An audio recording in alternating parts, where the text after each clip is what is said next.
I'd like to thank another man whose principled leadership has earned widespread admiration, Chairman of the Judiciary Committee, Senator Chuck Grassley. Thank you, Chuck.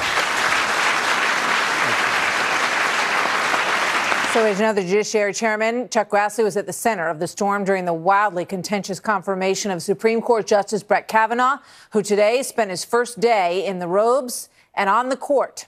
I sat down exclusively with the senator in the very room where Kavanaugh and Ford's dramatic testimony played out. Grassley has seen 15 confirmation hearings since he joined the Judiciary Committee. There he is back in 1981, but he has not seen anything like this. So last night, the president thanked you at the swearing in. He thanked you for your principled leadership, and he said that your handling of the confirmation earned widespread admiration. But this was challenging from the get-go. When you began the first hearing, Kamala Harris and Cory Booker, the senators, both wanted to derail it right out of the gate. Mr. Chairman, I'd like to be recognized to ask a question before we proceed.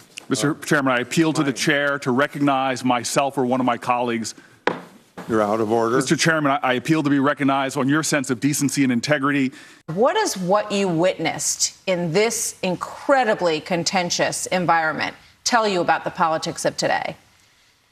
Well, it's very divided, but don't forget at the grassroots of America, it's divided as well. And if you want Congress to reflect the grassroots, you shouldn't be surprised if some of it permeates up to the Congress as a whole. I would hope we set a better example so there'd be less of it at the grassroots, but that doesn't seem to be the situation. But where I started out was to make sure we had a fair and thorough hearing. And even though it took longer than the average Supreme Court justice takes by about 3 or 4 weeks, I think we still had a fair and thorough that I promised the people, and everybody had a chance to voice their convictions. So you don't think that this process was more contentious, more vicious than what you've seen in the past? No, it was very much more contentious and more vicious. But I don't want to lead people to believe that that's the way Congress is going to function into the future, except maybe on judges, yes, but on legislation generally, no. We can work in a bipartisan way. What do you say to those who saw what was revealed about Judge Kavanaugh in the final hearings as too political, too partisan? And then last night, when he was thanking individuals who were involved, he only thanked the Republican senators who were part of the process. Was that a mistake? I don't want to be in Judge Kavanaugh's head, but I think he's looking to the future. And he said that when he goes to the Supreme Court, where he is this very week, that there isn't an aisle between Republicans and Democrats. They meet together as a group, and he's part of a team, and he's going to be part of that team. And I think that that he expressed what was a fact of life in his speech last night, that Republicans were going to generally agree with him and thought he had the qualifications and knew he had the qualifications to be on the court. And the Democrats knew he had the qualifications to be on the court, but they were going to make sure he didn't get on the court. In terms of the allegations that came up against Judge Kavanaugh, the most extreme was the one that came from Julie Swetnick and her attorney, Michael Avenatti. Was that a turning point in all of this, do you believe? I think with Avenatti's reputation that he has established as a lawyer for the porn world, that raised questions about the legitimacy of Swetnick. Now, I think when you look at all sexual assault allegations, they all got to be taken very seriously, because until recent years, there was never much thought given about it. And it's a good thing that the Me Too movement has come about, because it has brought to the surface something that we ought to be talking about and being more cognizant of. But when you have that combination, it didn't bring the credibility that it ought to be brought. I think Dr. Ford brought credibility to the whole issue, and but beyond that, you know, it raised some questions. What do you say, when you look at the protesters, and they were in the Hart building the other day and outside on the Supreme Court steps today, holding posters, some of them that say that old white men can't be fair about these issues? Well, first of all, there's only two of us on the Judiciary Committee that are old, and I'm one of them. Everybody else is young. So I don't like to bring racist issues into it. I like to see people as Americans first and only as Americans. Now, you can be proud of your background, being an African American, Hispanic, being from Italy, being from any place. You can be proud of your background. But I think we ought to not divide America. We ought to be thinking that we're all Americans and bring America together, not separate America. But I wish we had women on the Republican side of the Judiciary Committee. You were criticized the other day for saying that you couldn't get women to be on this committee, in this room. Maybe it's too much work. Well, and I shouldn't have accepted the proposition that women aren't on it. They just don't want to be on it. Just like we had to find 3 men that would serve on it. Not because of work. I think it's because it's ideologically divided. And also, from the standpoint of the number of times we meet, almost every Thursday that's a Senate in session, we have an executive session. Most committees don't have an executive session every week like we do. So it's a lot of work, and they don't want to do that. So whether you're a man or a woman, there's a lot of work on the Judiciary Committee. Will there be an effort to get a little bit more diversity on this committee? Of course there will be, and there should be. Susan Collins, who gave a seminal speech when she established that she was going to vote yes, is being roundly criticized. She was called a fake feminist.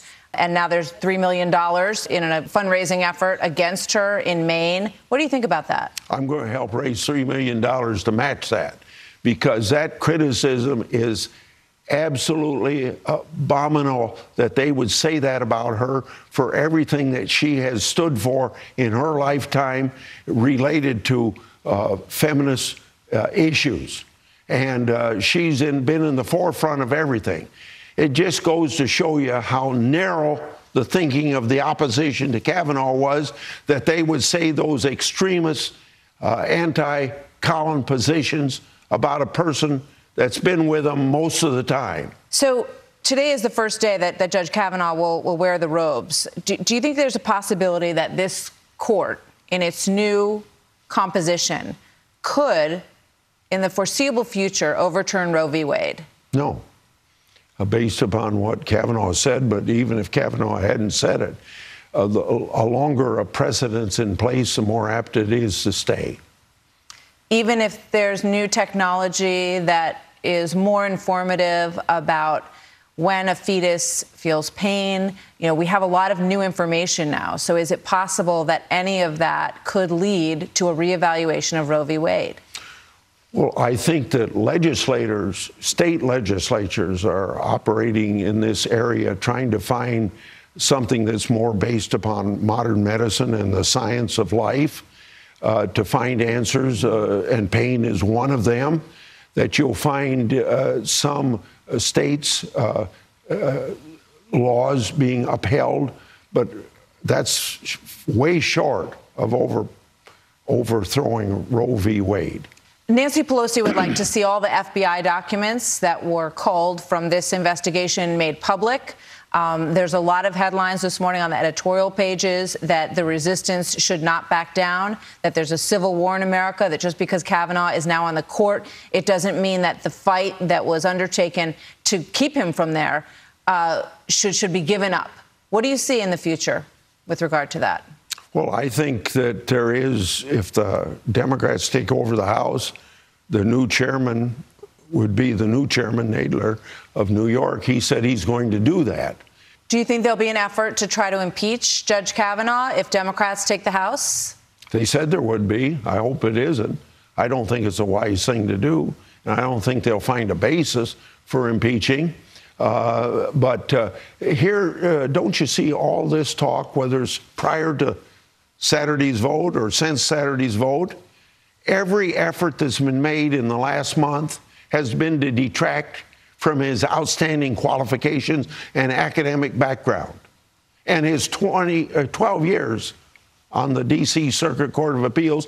Nobody said that he wasn't qualified to be. So when they couldn't keep him off the bench by pointing out he wasn't qualified, then they threw everything at him they could.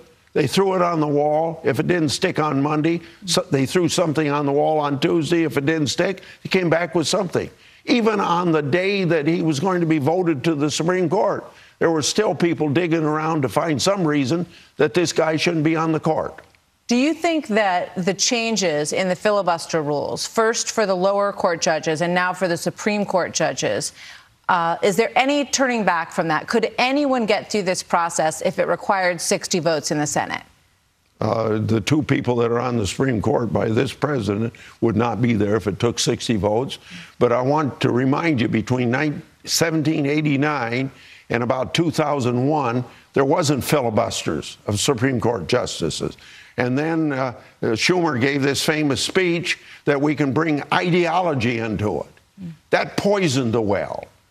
They wanted to make sure that George W. Bush didn't get a Hispanic on the court. And so, establish a pattern through 8 years of George W. Bush. And then obviously it was continued by Republicans when there was a Democrat president, and it continues today. I would like to have somebody sit down with me that's a Democrat and say, we've had enough of this. We're going to go back to the way judges were viewed between 1789 and the year 2001, that ideology didn't play a major role. It was only based upon your competence and your judicial temperament. In other words, were you going to be a judge or were you going to be a super legislator? That's basically what went into it. This thing's been an uproar since then. Some people would say, well, Grassley, you're wrong. Look at the way they treated Bork. Yes. Look at the way they treated Thomas. Yes. But then there was a period of time during the 1990s when there seemed to be common sense prevailed.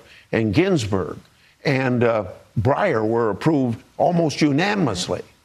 And then all of a sudden, George Bush gets elected president. The Supreme Court decides he ought to be president instead of recounting millions and millions of votes. And that's when Schumer gave his speech. And that's why the well's been poisoned since. Last question. Merrick Garland is someone that a lot of people point to as the beginning of the most recent poisoning of this process. If there is an opening on the court in the election year in 2020, do you believe that the Senate should take up a nomination during that period? If I'm chairman, they won't take it up. No, because I pledged that in 2016, that if the ball's the same as it is. Now, if somebody else is chairman of the committee, they'll have to decide for themselves, but that's a decision I made a long time ago. Thank you very much, Senator Grassley. Good to speak with you this morning. Thank you.